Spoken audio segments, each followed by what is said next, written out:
Contado por el neuropediatra, episodio 46 de la tercera temporada. Bienvenido a Contado por el neuropediatra, con el doctor Manuel Antonio Fernández. El programa donde aprenderás y comprenderás las claves fundamentales del aprendizaje, la conducta, desarrollo, la crianza y la educación de los hijos, así como sus dificultades y alteraciones, para prevenir problemas y evitarlos detectándolos de forma precoz, para actuar de la forma más adecuada lo más rápido posible y así tratarlos y corregirlos. Todo esto guiados y acompañados por Manuel Antonio Fernández, el neuropediatra. Y un magnífico equipo de profesionales especializados en neurociencias. Testimonios en primera persona, colaboración de expertos de diferentes ámbitos, algún que otro personaje famoso y todo lo necesario para conseguir tus objetivos parentales. Este programa es para padres responsables e implicados al 100% o al 200% en el proceso de crianza y educación de sus hijos, neurotípicos o neurodiversos, con capacidades habituales o capacidades especiales que quieran algo más para ellos. Para padres luchadores e inconformistas que están dispuestos a darlo todo por su familia, a emprender, a aprender, a esforzarse y a ofrecer lo mejor de sí mismo por sus hijos. Este programa está imaginado, pensado, creado y desarrollado especialmente para ti.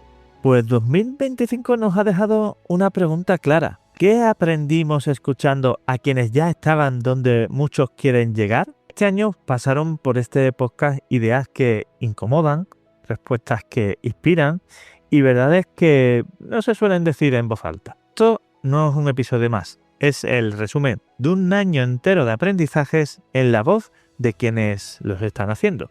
Bienvenido al RAP 2025 de Contado por el neuropediatra. A disfrutarlo. Pues por ahí vamos a empezar.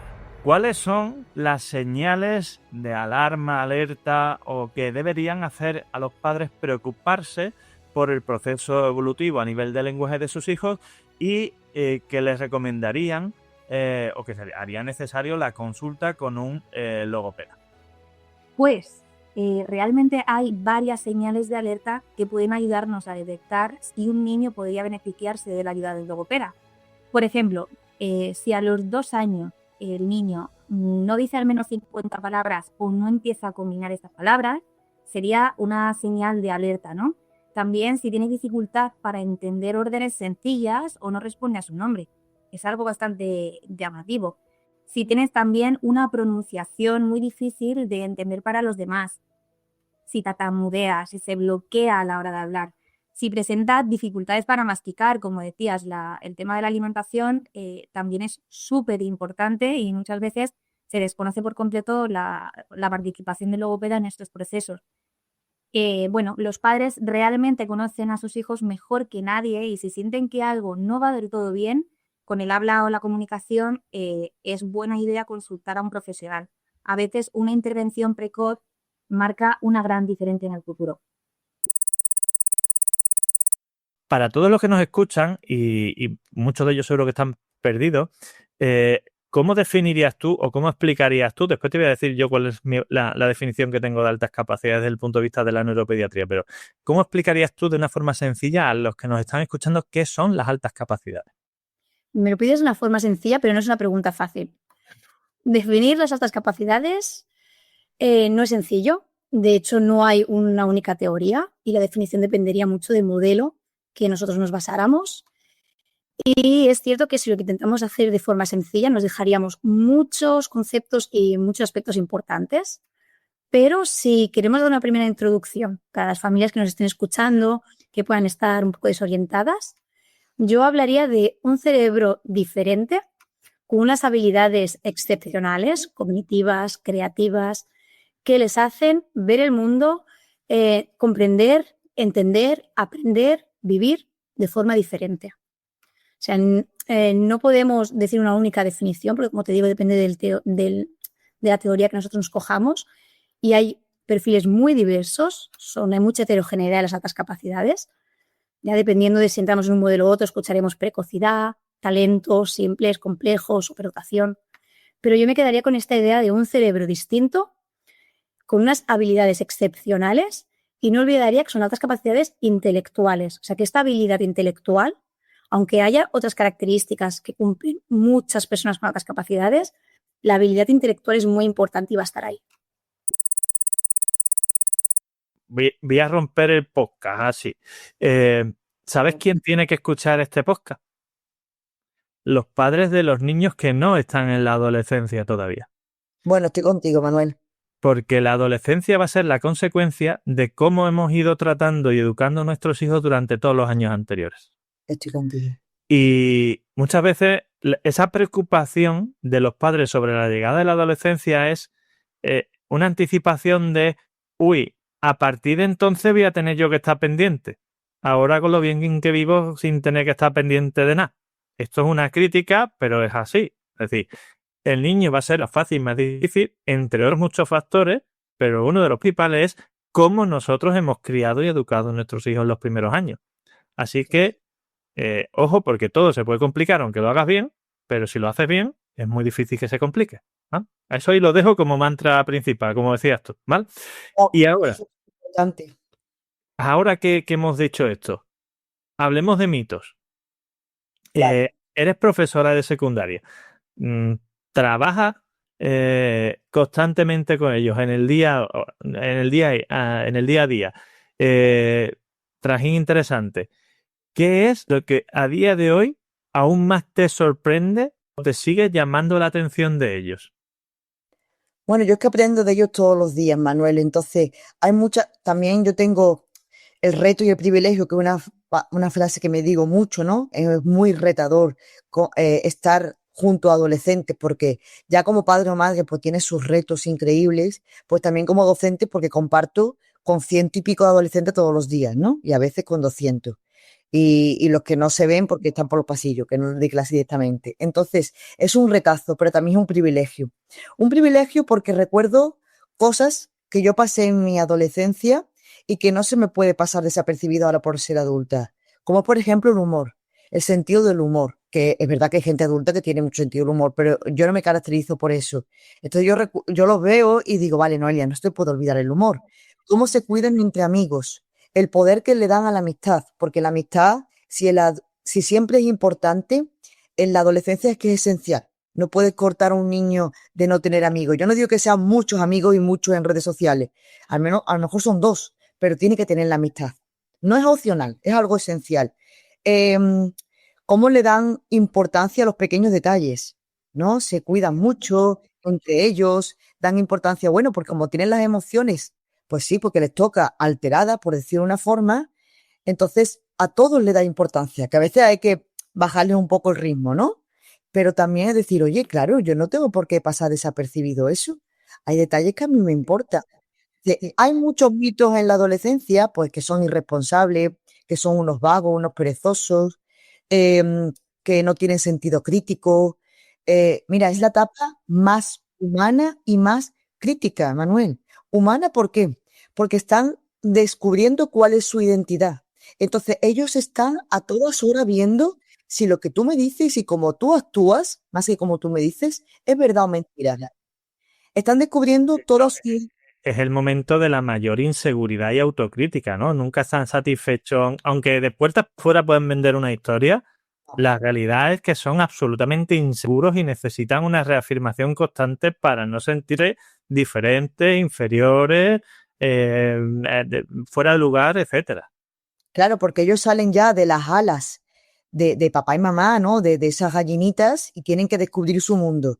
¿Dónde lo descubren? Con papá y mamá no, lo siento. Es más, esto lo dicen mejor los neurocientíficos, ¿no? Pero para eso también lo estudio. Hay un gen que las mami me dicen, es que tío, tú le dices una cosa, te escuchan muchísimo más, o su prima, o su vecina, que más que se lo digo yo. Digo, sí, es que existe la biología, y la biología tiene un gen aquí, que es que les dice, ese gen lo desactivan como si fuera un interruptor. ¿Para qué? Porque tienen que abrir sus alas. Y su principal figura de apego son papá y mamá, pero normalmente más la madre. Entonces, la naturaleza le dice, desconecta ese poquito, que sea un poquito más, claro, el interruptor lo desconectan un poco para escuchar otras voces. Por eso hay que decirle las cosas antes, por eso hay que trabajarlo antes, porque cuando eso llegue, ya lo que tú le digas en ese momento probablemente tenga poca utilidad y probablemente lo que tenga más utilidad es lo que le hayas dicho antes. Y más que lo que le has dicho, como lo has dicho y y tus actos, ¿no? Es decir, justo, ¿qué has hecho? Papá, mamá, sí, muy bien. Tú me dices que yo deje el móvil, que oye, ya podemos hablar de pantallas, que tengo ahí un máster también. Pero es que tú estás todo el día con el móvil aquí. Entonces no me digas nada si yo, ¿no? O otras cosas. Entonces hay muchos mitos de que son vagos, que son irresponsables. La vagueza muchas veces también es una estrategia que ellos tienen. Es una estrategia primero porque están mucho más cansados. También la melatonina la segregan más tarde. A primeras horas de la mañana el instituto y el colegio no está hecho para ellos. Deberíamos cambiar todas estas cosas, y va en contra a lo mejor a mí como adulta. A mí me gusta empezar antes para terminar antes el colegio. Pero a las 8 de la mañana ellos están todavía con la melatonina, que lo que necesitan es dormir. Entonces, Sobre todo España. claro, justo. Entonces somos muy rápidos en decir irresponsables, vagos, no son críticos, cuando no, cuando hay biología, hay química y hay neurociencia detrás que está diciendo, oye, no es que sean así, es que hay cosas que tienen que pasarlas. Por tanto, sí. No, dime, perdona. No, hay mitos que se pueden ver con solo observarlos. Sí, es una etapa egocéntrica porque de verdad lo necesitan descubrir su identidad, entonces es una etapa egocéntrica. Y ellos no lo hacen queriendo, es que están descubriéndose. Entonces, para ellos, antes eran, cuando era la infancia, es el mundo, luego, bueno, yo, el mundo, y ahora es yo en el mundo. Entonces, egocentrismo puro y duro. Pero es que necesitan descubrir quiénes son. Y eso necesitan saber todas sus cualidades. ¿Por qué digo que es la etapa más humana, Manuel? Porque para tú descubrir tu identidad, estás conectando con todas tus partes, con todas tus luces y tus sombras, como digo yo, ¿no? Entonces empiezan a florecer un montón de emociones, de sensaciones, de sentimientos y no les engañas porque ellos están descubriendo quiénes son. Entonces, como otra persona les engañe de quiénes son, te van a oler muy rápido. Y empiezan a compararse y empiezan a ver diferencias, cosas que hasta entonces pues probablemente no se habían planteado porque habían vivido ese entorno y ese núcleo, ¿no? ¿Hasta qué punto de verdad somos seres, entre comillas, racionales a la hora de interpretar todo esto, ¿no? No somos seres racionales como popularmente creo que se ha entendido. Da la sensación, cuando se comenta esto, de que el ser humano es capaz de someter a un proceso lógico todo lo que está pensando y extraer conclusiones indubitables. Si esas primeras ideas de las que partía eran correctas, la conclusión va a ser correcta. Y no funcionamos así porque no es eficiente, porque el cerebro ha evolucionado adaptándose a situaciones de supervivencia, no de comprender el mundo en su complejidad y con todo tipo de detalles. Y para la supervivencia, las decisiones rápidas, las decisiones emocionales, las decisiones más conservadoras son las que funcionan. Así que diariamente, desde que nos levantamos por la mañana hasta que nos vamos a acostar por la noche, la práctica totalidad de decisiones que tomamos tiene un grandísimo componente emocional de aquello que hemos vivido, aquello que sentimos, aquello que percibimos. Es muy compleja la forma en la que tomamos decisiones y el decision making es un área de la investigación en neurociencia cognitiva que está muy en auge y que descubre cómo muchas cuestiones que no solemos tener en cuenta tienen un factor determinante. Por ejemplo, hay un estudio que Robert Sapolsky, como defensor del determinismo, nombra mucho y es sobre los jueces de Estados Unidos. Ha analizado qué factores determinan si consideran que es culpable o no el acusado, aparte de lo evidente, ¿no? De si están étnicamente relacionados con la persona, si son hombres y el acusado también es un hombre. Ese tipo de cuestiones son evidentes. Pero ¿qué otra cosa influye más allá de la racionalidad? Y ha visto que el factor más determinante es ¿hace cuánto ha comido el juez? Estamos hablando de que el juez es más propenso a declarar culpable al acusado cuando hace mucho que ha comido. Hasta ese punto somos emocionales, porque el hambre acaba jugando un papel necesariamente. No somos máquinas de pensar, somos máquinas de sobrevivir. ¿Cómo fue crecer en ese proceso con TDAH y en qué momento empezaron a aparecer esos síntomas, esa sospecha que le hizo a tu entorno creer que había algo por ahí detrás? Pues realmente, sobre todo a base un poco de los distintos errores, ¿no? Al final, el TDAH conlleva a unas dificultades, sobre todo la parte de funciones ejecutivas, ¿no? Para quien lo entienda, que es, digamos que la capacidad intelectual serían los músicos y las funciones ejecutivas como el director de orquesta, ¿no? Si no pongo en marcha a esos músicos, pues aunque tenga una capacidad muy buena, pues puede costar, ¿no? Arrancar. Y al final se ve con pues, dificultades en la organización, me pasaba mucho, dificultades a la hora de controlar los impulsos, la sensibilidad emocional, que era en mi caso muy alta, regular eso es muy difícil. La falta de identidad, porque al final, ¿no? Como te comentaba antes, notas que no estás, que no perteneces o que no ves el mundo de la misma forma de los demás y crecer sobre esa identidad es algo complicado. Entonces, el hecho de ese conjunto de dificultades más la sensación de que procesas el mundo de una forma distinta te lleva a darte cuenta de que, bueno, pues que puede ser que haya algo allí que esté complicando el avance y el desarrollo. ¿Cuándo empezaste tú, Cristina, a pensar, a hacerte una idea, a sospechar que lo que pasaba en tu vida, en tu día a día, o esas cosas que tú veías que no te acaban de cuadrar, tenían que ver con el TDAH?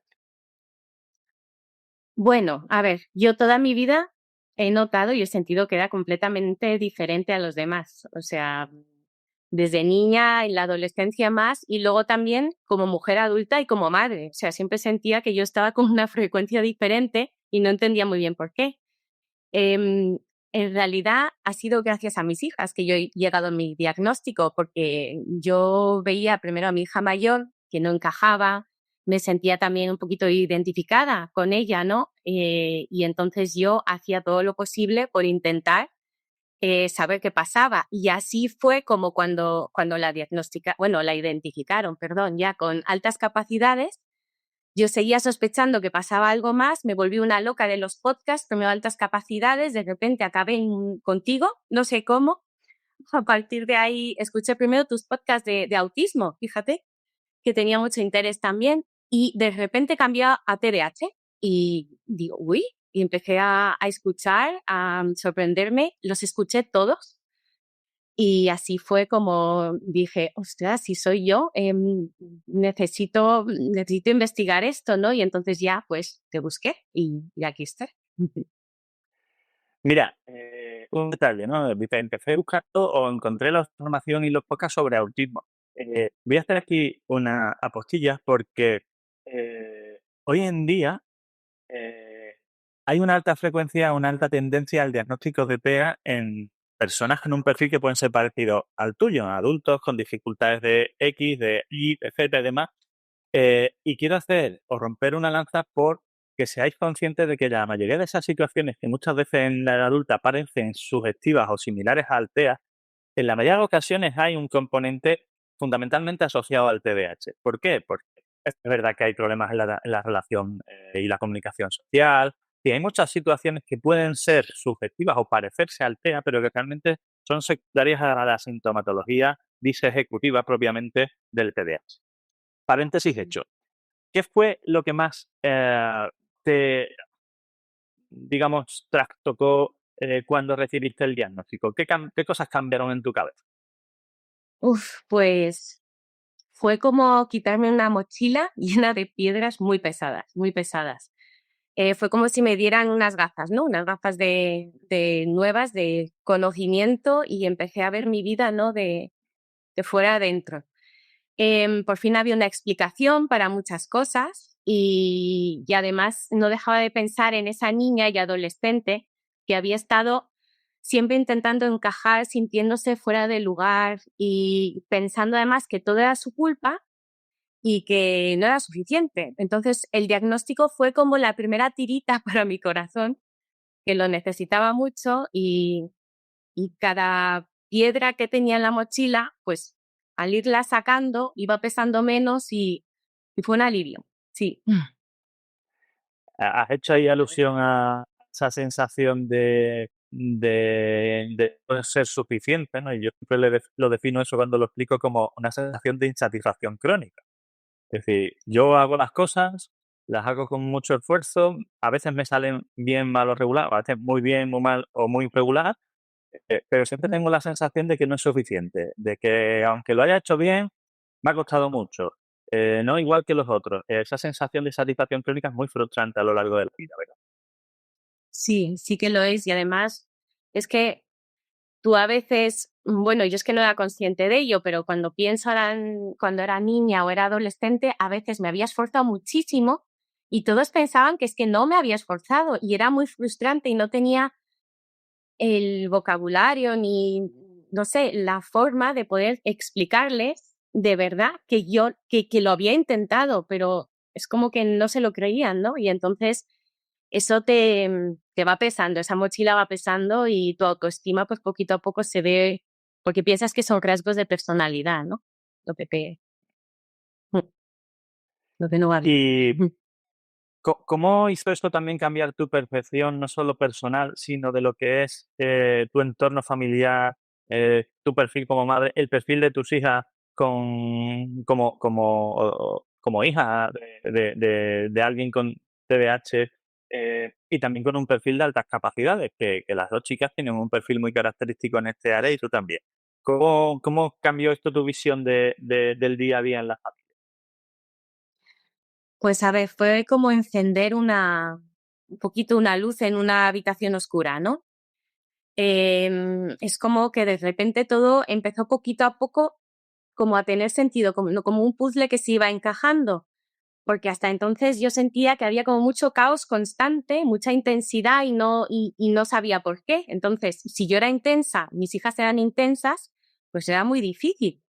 Pero al empezar a saber y querer aprender sobre ello, también creció poquito a poco, porque esto ha sido un proceso muy lento, creció mi paciencia. Yo creo que ya de por sí soy paciente, porque he sido profesora de educación infantil muchos años y estoy acostumbrada a estar con niños. Tengo bastante paciencia, más con niños y con ancianos más que con adultos, pero lo que quiero decir es que para mí fue como un grito de alivio en mi familia, porque es que de repente empezaba a tener herramientas, empezaba a tener las gafas de las que hablaba antes, empezaba a ver a mis hijas con otros ojos, empezaba a verme a mí con otros ojos, ¿no? Con menos crítica, diferente. Con una crítica más constructiva, que no es lo mismo. Una crítica, sí, más constructivo y por lo menos tenía como una sensación de tener una dirección a la que ir, porque es que sentía que yo iba dando como tumbos como una loca para allá, para acá, con mucha buena voluntad, con mucha empatía, porque es que yo reboso empatía, vamos, que no tal, me sobra, pero a veces no servía para absolutamente nada. Y entonces al de repente saber lo que me pasaba a mí y que tenía que estar yo bien para poder ser también mejor madre para ella, me ayudó.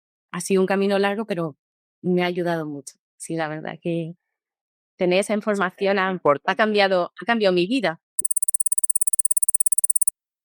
¿Cómo empezó, para empezar por ahí, tu historia con el TDAH? Es decir, ¿cómo se descubrió? ¿Cómo empezaron esas primeras etapas? ¿Cuánto se tardó? ¿Cómo viviste esos primeros procesos? ¿Y cómo se fue desarrollando esa primera etapa, digamos, de tu vida en relación al TDAH? Yo he tenido dos suertes muy grandes en mi vida. Muy, muy, muy grandes. La primera es que con 6 años se me diagnosticó TDAH tipo combinado. Entonces, desde muy pequeño, yo he sabido que tenía TDAH, ¿vale? ¿Qué es lo que pasa? La segunda muy buena suerte que tuve fue en quinto de primaria, cuando participé en un concurso de dibujo. Ya te contaré cómo, pero conseguí detectar de forma consciente lo que era el hiperfoco. Entonces, desde quinto de primaria siempre lo he utilizado para estudiar. Y no me ha costado mucho, bueno, no me ha costado esfuerzo estar muchas horas. Sí que me ha costado esfuerzo sacar resultados, pero el sentarme a la silla nunca me ha costado. Entonces, ha sido gracias al hiperfoco como yo dije, bueno, lo del TDA, pues si no tiene nada de malo, ¿no? Al contrario, es como te da unas capacidades creativas, imaginativas que, ostras, me gusta. Entonces, claro, yo durante mi juventud, bueno, sigo siendo joven, es un poco raro decirlo, pero bueno, durante mi etapa más joven, digamos que dejé de darle importancia al TDAH y de hecho me olvidé de él. Entonces, hasta hace un año y medio, unos amigos míos, bueno, que ahora son amigos, en ese momento me estaba presentándome a ellos, les dije, bueno, yo tengo TDAH. Y me dijeron, ¿qué es eso el TDAH? Le dije, bueno, personas inquietas, despistadas, bueno, lo típico, ¿no? Que se dice. Me dijeron, me estás mintiendo, porque precisamente tú no eres así. Yo, bueno, porque hago las cosas así, así, así. Me dijeron, ostras, si tú tienes las herramientas que todo el mundo quisiera tener, entonces, ¿por qué no las cuentas al mundo? Entonces, digamos que, en resumen, mi vida, desde muy pequeño supe que tenía TDAH, bien pequeño también me olvidé de ello y me centré en mis capacidades Y desde hace 1 año y medio me dedico a contar mi historia de forma indirecta para que otros puedan identificarse con ella y aprenderlo desde el punto de vista, digamos, más positivo de esta neurodivergencia. A mí no me vas a hablar, o sea, no me vas a escuchar hablar de cosas negativas del TDAH porque esas las sabemos todos. Yo, si te hablo de algo negativo, te voy a explicar por qué pasa para que lo puedas evitar. E incluso me voy a centrar sobre todo en las partes positivas, porque creo que en esta sociedad estamos muy acostumbrados a escuchar siempre lo negativo y estar alerta de todo. Vivimos alerta en la sociedad. ¿Y por qué no buscamos las cosas positivas? Pues ahí estoy yo. Esa es un poco mi historia, de forma muy resumida, y por qué estoy aquí hoy en día. Pregunta, en ese tiempo que se te diagnosticó y te olvidaste, ¿tú estabas en tratamiento o no? Sí, bueno, con medicación. Pero bueno, el tema de la medicación, he hablado abiertamente de ello. Yo siempre tomo una dosis muy baja. Muy, muy baja, comparado con lo que peso, lo que hago y tal. Para que te das una idea, yo estoy tomando Medikinet 10 miligramos toda mi vida. ¿Cómo hacemos esto tan complicado de mantener el equilibrio entre tener una conexión, un vínculo emocional positivo, etcétera, y establecer unos límites sin que los niños, que realmente tienen la tendencia espontánea, innata y demás, a saltárselos y a buscar de entrada su beneficio, ¿cómo hacemos esto? Porque eso es complicado, establecer herramientas para tener ese vínculo, pero mantener los límites, tener un punto de confianza, pero de respeto. Esto es muy bonito y muy idealista, pero ¿cómo se lleva eso a tierra y cómo se puede combinar de una forma eficaz? Creo que esa es la pregunta más complicada que os voy a hacer. Sí, no. Nos encantan. Es así. Vamos a ver, los niños evidentemente son grandes exploradores y científicos y necesitan conocer qué es lo que hay más allá de lo que me dicen. O sea, yo como ser humano y entendiendo que la curiosidad, la exploración es parte del aprendizaje y el aprendizaje es una de las condiciones que mi cerebro va a beneficiar y va a recompensar porque es lo que me va a hacer sobrevivir. ¿Qué es lo que sucede? Que los niños siempre van buscando más allá del límite. Y es un comportamiento normal y hay que entenderlo así. ¿Qué es lo que sucede? Pues que evidentemente, como vivimos en comunidad y debe existir unas normas, los adultos somos los responsables de ayudar a los niños a que entiendan que existen límites y normas y consecuencias al incumplimiento de las normas. Que no castigos. Que no castigos. No, ahora hay una tendencia a esconder o ese eufemismo de no, si son consecuencias cuando realmente son castigos. Existe una gran diferencia entre la consecuencia lógica o la natural con respecto a los castigos. Hoy tampoco nos podemos entretener en esto, pero fíjate, como herramienta para esto, lo que nosotros hablamos es de un concepto que se habla en la filosofía adleriana, que es la firmeza amable. O sea, existe la manera de hacer cumplir las normas, porque es responsabilidad adulta, hacer cumplir las normas desde la coherencia, y la coherencia nos exige ese concepto de la firmeza amable. Cariño, entiendo que quieres ahora seguir jugando y ahora nos tenemos que ir a lavar los dientes. Ahora me dirá alguien, no, pues si eso yo tan... Es que hay, evidentemente, ¿cómo hacemos esto?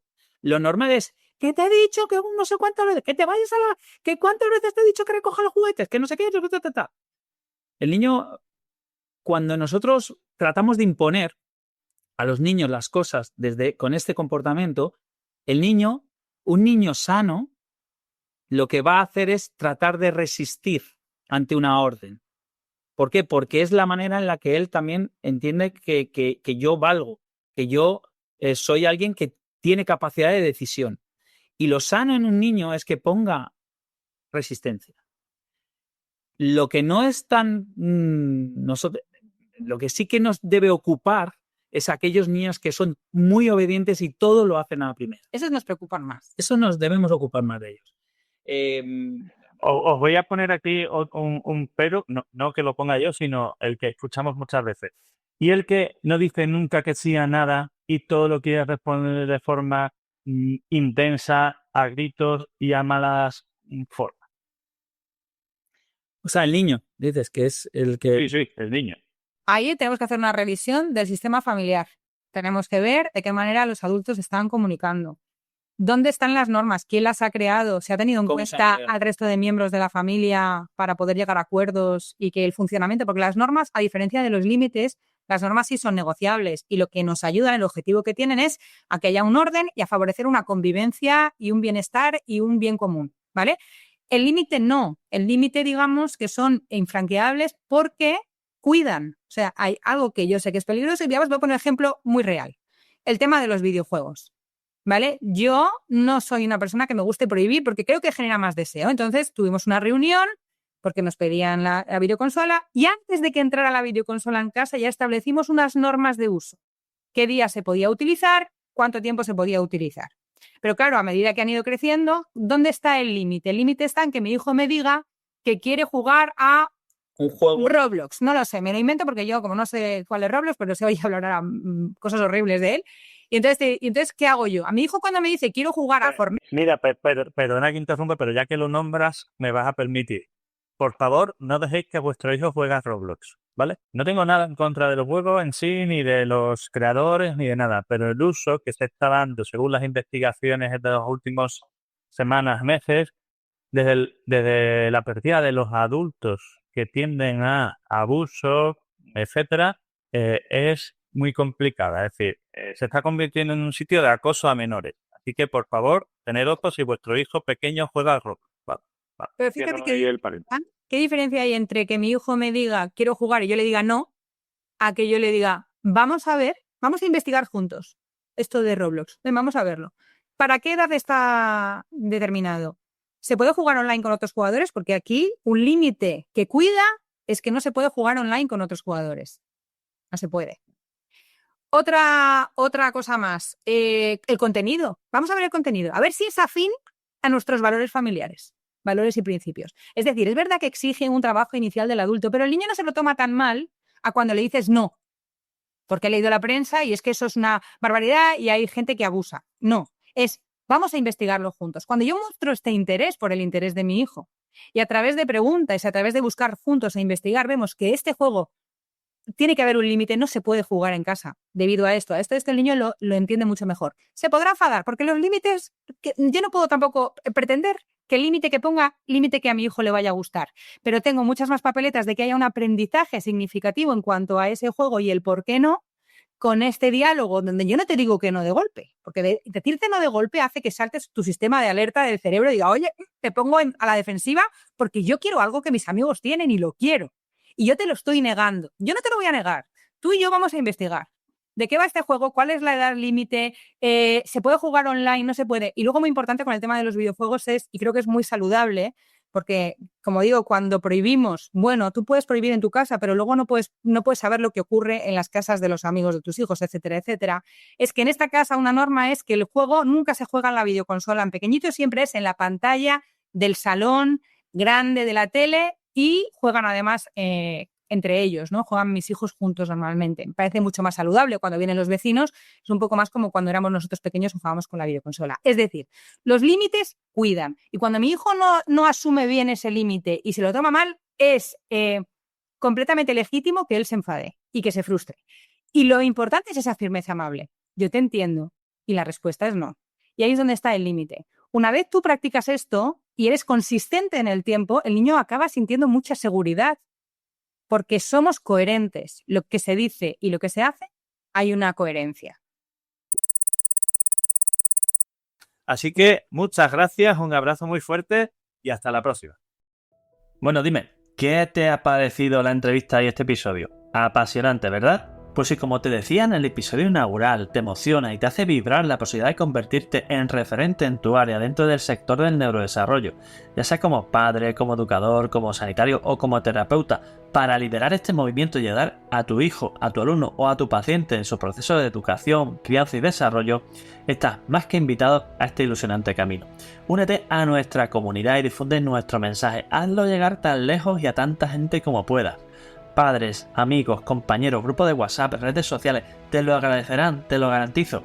Y si quieres profundizar en alguno de los puntos que tratamos en este podcast o necesitas ayuda para la evaluación, el diagnóstico, la terapia o el tratamiento, ya sea presencial o online, de problemas de aprendizaje, conducta, maduración, desarrollo, relaciones sociales o autoestima, y también para situaciones específicas como el TDAH, la dislexia, las altas capacidades, el retraso madurativo, el autismo, las PES, la epilepsia, la migraña o los trastornos del sueño, ponte ahora mismo en contacto con nosotros en elneuropediatra.es, donde además también encontrarás cientos de artículos de gran claridad, de gran información y de gran relevancia sobre estos temas, y algo aún más importante, guías de orientación para familiares de apoyo en el camino de estos procesos. Y además, me tienes en YouTube, en Facebook, en Twitter o X, como se llama ahora, Instagram, LinkedIn y hasta TikTok. Y por si fuera poco, estamos también en nuestro canal de difusión que acabamos de abrir y que estamos desarrollando y que desarrollaremos a lo largo de esta temporada en WhatsApp. ¿Qué más se puede pedir? Pues no te preocupes, porque evidentemente no vas a tener problemas para encontrarnos. Un fuerte abrazo y hasta el próximo episodio.